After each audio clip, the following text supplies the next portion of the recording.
Hey guys, my presentation was on Amos Tutuola.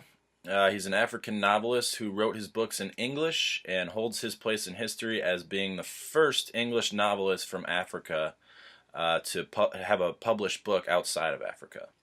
He was born in Abeokuta, Nigeria, forgive me if I'm pronouncing that wrong, in 1920. His parents were cocoa farmers.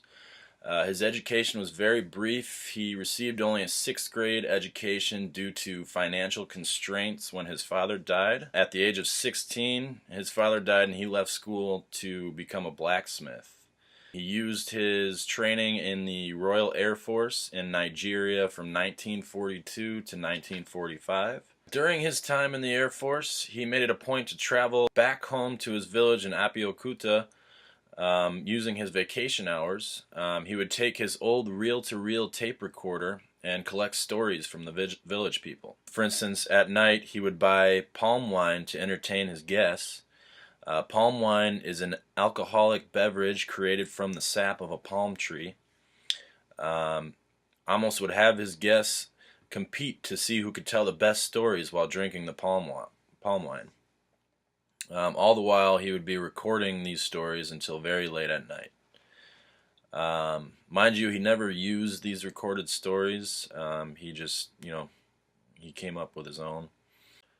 According to an interview with his son, Yinka Tutuola, Amos was constantly telling stories, almost as if it were an obsession. In 1946, after his time with the Air Force, Amos wrote his first book, The Palm Wine Drinkard.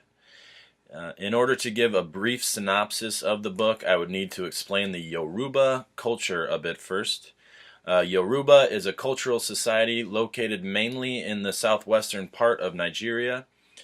It is the culture that Amos was drawn towards. Now, if we look at the Yoruba folklore, it all starts with a god named Obatala, who scattered grains of sand on the water that formed solid earth.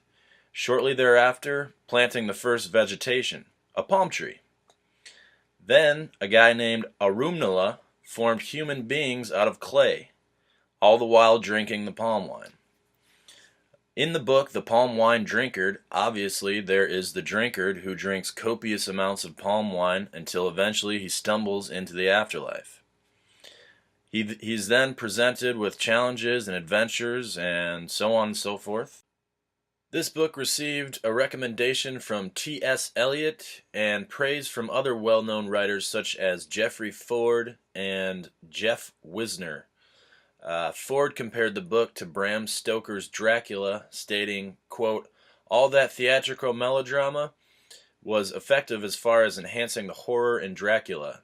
This is just my own cockeyed theory, though." End quote. While Wisner claims it was, quote, "crowded with strange monsters and improbable events told with perfect sincerity," end quote. Some compared it to Huckleberry Finn in that it wasn't grammatically correct at times. Shortly after writing his first book, Amos married Victoria Tutuola in 1947. They had 4 sons and 4 daughters. Tutuola's next book was The Wild Hunter in the Bush, written in 1948. Tutuola's comical, folkloric, fantasy-based writings continued until the mid to late 80s, including titles such as My Life in the Bush of Ghosts, The Brave African Huntress, and The Feather Woman of the Jungle. After a long and fulfilled life, Tutuola passed in June of 1997. And that's my presentation. Thanks for watching, guys.